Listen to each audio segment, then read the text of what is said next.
अलीकडं वेगळ्या समाजाचा द्वेष करण्याची फॅशन सुरू झाली.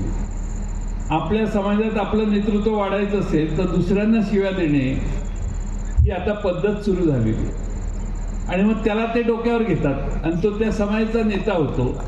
हे दुर्दैवाने आपण या देशात पाहायला लागलो. दुसऱ्यांना शिव्या दिल्या की आपण मोठा होतो हे काही जणांना अजून लक्षात आलेलं नाही की असं होत नाही. दुसऱ्यांना शिव्या देऊन आपली रेषा मोठी केली तरच आपण मोठे होऊ शकतो. दुसऱ्यांना शिव्या देऊन आपण मोठे होऊ शकत नाही ही तुमच्या सगळ्यांनी जाणली.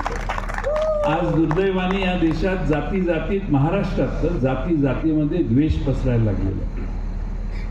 आपण गुण्यागोविंदाने राहणारे यशवंतराव चव्हाणांच्या नेतृत्वाखाली गुण्यागोविंदाने राहत होतो.